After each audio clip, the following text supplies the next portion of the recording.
I want to start with something that is not a food, because in 30 years of practice, it is the thing that brought more older cats into emergency than everything on this list put together. And it was always, without exception, done out of kindness. An old cat starts moving stiffly. It stops jumping onto the bed. It struggles with the stairs. The owner can see it is uncomfortable and they want to help, so they give it a small piece of a painkiller from the bathroom cabinet, because that is what you would take. Please do not ever do that. Cats are not small people. They lack a particular liver enzyme that we rely on to process common human painkillers, so a dose that is trivial for you is not trivial for them. Paracetamol, which is acetaminophen if you are in the United States, is the worst of them, and there is no safe amount for a cat. Ibuprofen is also unsafe. So is aspirin at anything like a human dose. There is no small amount. Half a tablet is not a cautious approach. And I understand completely why it happens. Somebody is watching an animal they love struggling to get up the stairs, and there is a box in the bathroom that helps when they struggle. The logic is human and decent, and it does not apply to cats. If your older cat is stiff and sore, that is worth an appointment, and there are things a vet can do about it. What I am asking you to do is book the appointment rather than open the cabinet. That single message is the most useful thing on this channel. Right. Now the foods. My name is Leon. I spent about 30 years in small animal practice, and these days I mostly see cats over 10. I'm going to split this into the genuinely unsafe and the harmful over time, because they are different problems, and the second group is the one I saw far more often. The genuinely unsafe first. Number 1. Onion and garlic and the whole allium family. Onion, garlic, leek, shallot, spring onion, chives. Raw, cooked, dried, or powdered makes no difference at all. They damage red blood cells in cats, and cats are more sensitive to this than dogs are. The problem is that alliums are in almost everything we cook, so this is less about somebody deliberately feeding a cat an onion and more about gravy, stock, stew, and the bit of leftover casserole that seemed like a treat. Garlic powder in a seasoning counts. Onion in a jar of pasta sauce counts. Number 2. Grapes and raisins. Best known as a problem in dogs, where they cause kidney damage and the mechanism is still not fully understood. In cats, the evidence is thinner, but the potential consequence is serious enough that no responsible vet will tell you a small amount is fine. This matters more than it sounds at Christmas, because raisins are in mince pies, Christmas cake, fruit loaf, and hot cross buns. Number 3. Chocolate, theobromine, and caffeine. Dark chocolate is worse than milk, and baking chocolate is worse still. Cats are less inclined to eat chocolate than dogs are, which is the only reason we see it less often. But a cat that has developed a taste for cream and dairy will take chocolate ice cream quite happily. Number 4. Caffeine. Coffee, tea, energy drinks, cola. And this includes cold coffee left in a mug on a side table overnight, which a cat will drink. Number 5. Alcohol. A cat's liver is small, and it has very limited capacity here. A drop from a glass is a meaningful amount for a 4-kilo animal, and less again for an older cat whose liver and kidneys are not what they were. Be careful with anything cooked in wine that has not been reduced away, and with the glasses left out after people have gone home. Number 6. Xylitol. Sugar-free gum, sugar-free sweets, some peanut butters, some baked goods, and increasingly some medicines and toothpastes. Its effects in cats are less well documented than in dogs, but again the potential outcome is serious enough that the answer is simply no. Read labels on anything sweet and be careful with handbags and coat pockets left open. Number 7. Raw bread dough. 2 problems in one. The yeast produces alcohol as it ferments, and the dough continues to expand in a warm environment, which the inside of a cat is. Somebody leaves dough to prove on a worktop, and a cat helps itself. It is not common, but it is genuinely serious. Number 8. Cooked bones. Raw bones are a different discussion, and one I will leave alone. Cooked bones are the problem, because cooking makes them brittle, and brittle bone splinters. Chicken and fish bones are the usual culprits because those are what get scraped off plates.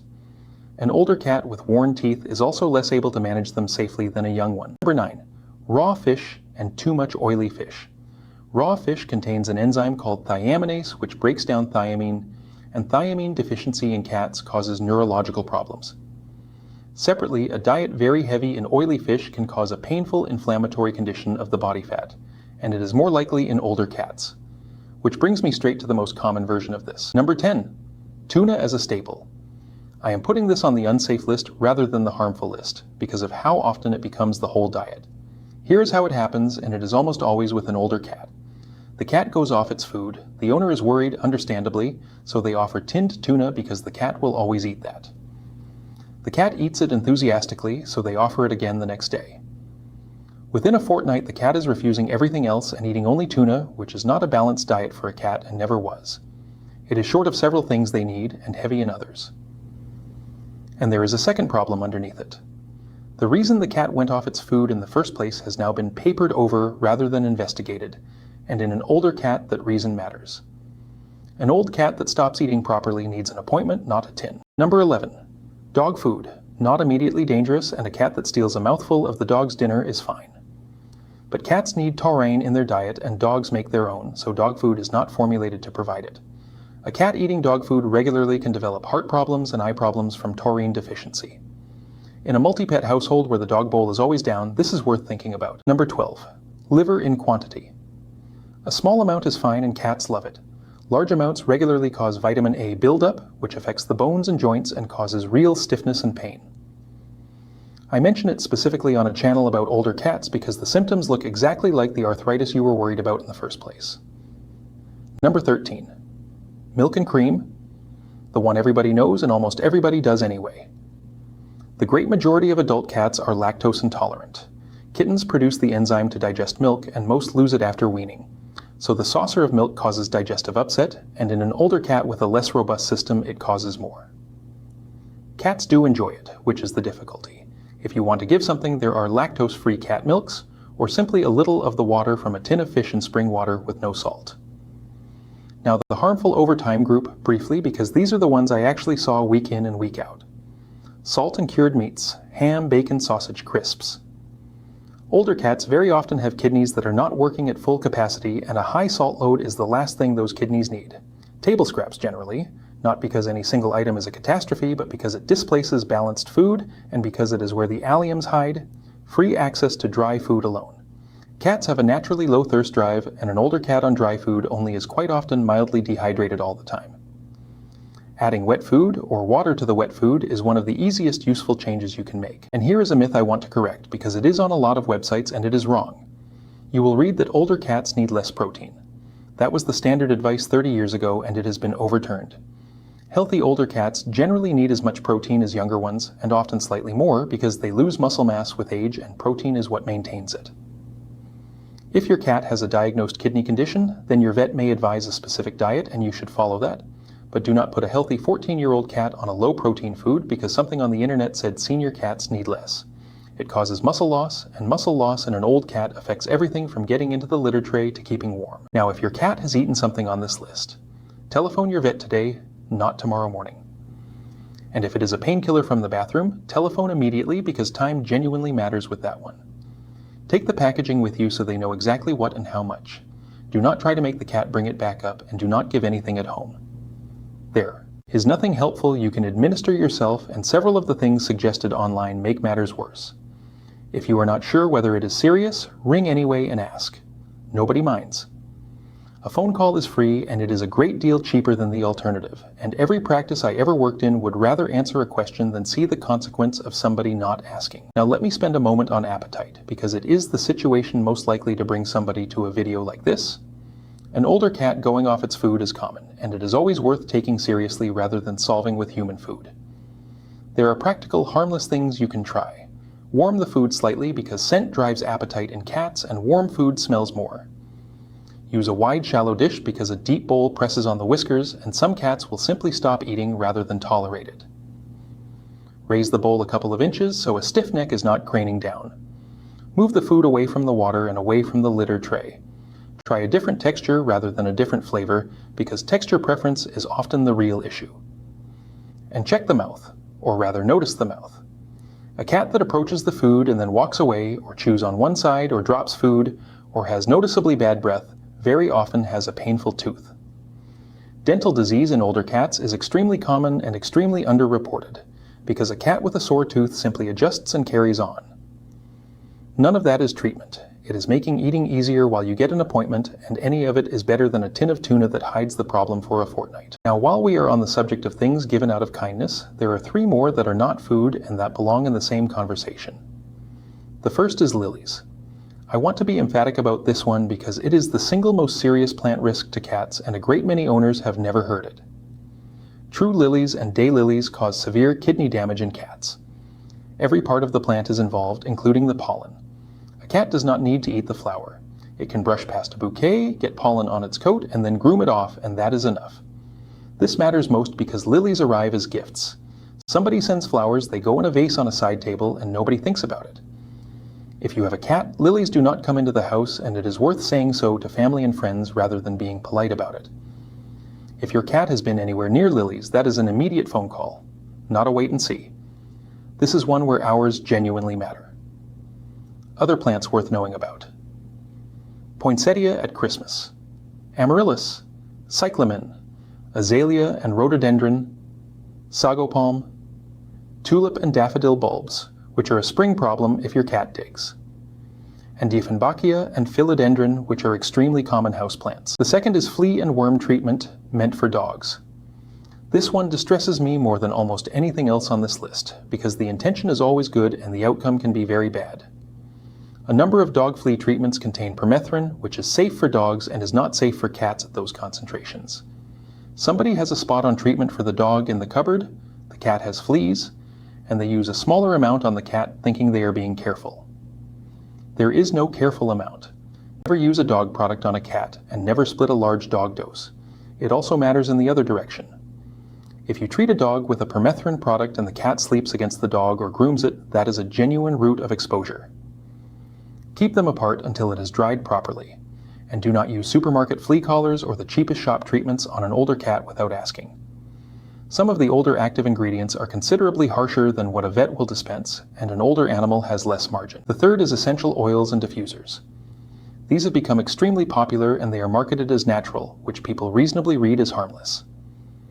Cats lack a particular liver enzyme needed to process several compounds in essential oils, which is the same underlying reason human painkillers are a problem for them.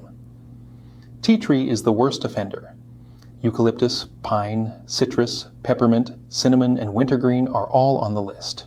A diffuser is a machine designed to put those compounds into the air continuously and keep them there. There is also a contact route, because oil settles on the coat and the cat then grooms it off.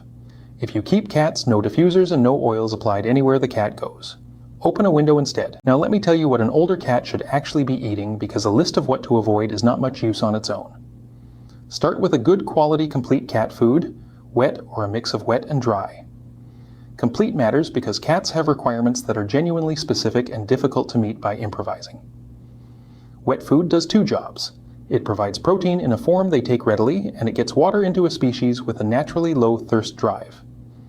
An older cat on dry food alone is often running slightly short on fluid all the time, and adding wet food or a spoonful of water into the wet food is one of the easiest useful changes anybody can make. Protein should be generous rather than restricted for the reason I gave earlier. A healthy older cat is losing muscle with age, and protein is what slows that. Feed several small meals rather than one or two large ones. Older cats often eat less at a sitting, and a big bowl can be off-putting. 4 small servings gets more into them than 2 large ones. Warm it slightly.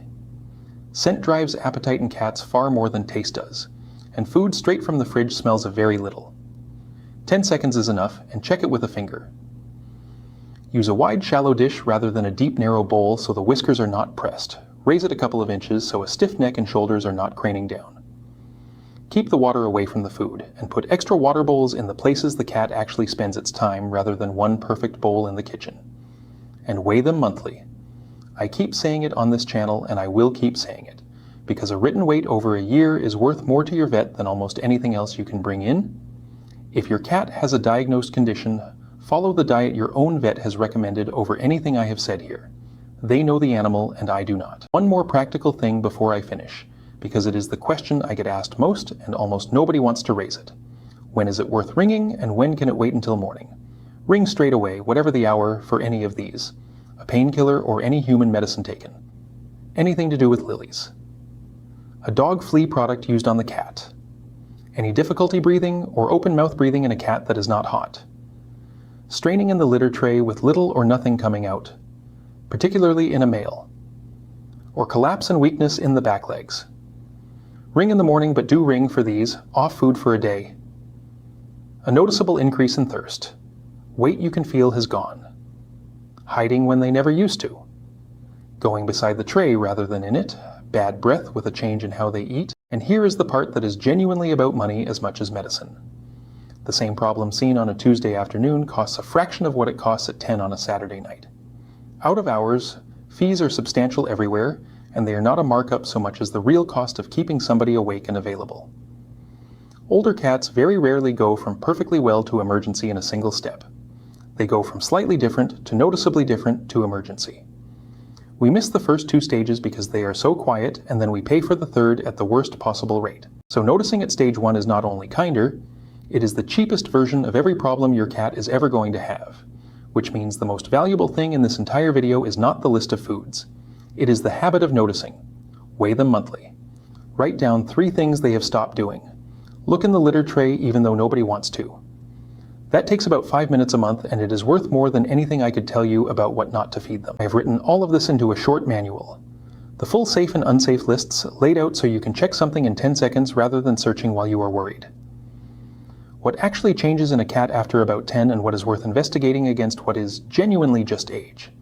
A monthly weight log to print, what common procedures tend to cost so you can walk in already knowing, and a page at the front that is simply the changes that mean go now rather than wait until Monday. It is linked below, and it is deliberately cheap. If it saves you one unnecessary repeat consultation, it has paid for itself many times over. One last thing, and it is the reason I opened the way I did. Almost every case of this I ever saw came from affection rather than carelessness. Somebody shared their dinner because sharing food is how people show love. Somebody gave a painkiller because they could not bear watching an animal struggle. Somebody offered tuna because it was the only thing the cat would eat and they were frightened.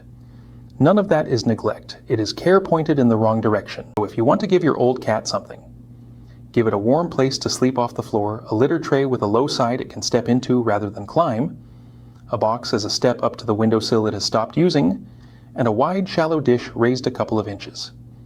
Every one of those is free or nearly free, and every one of them makes an old cat's day better than anything from your plate could. And go and check your bathroom cabinet is shut. That is the one on this list I have seen go wrong most often, and it takes 2 seconds.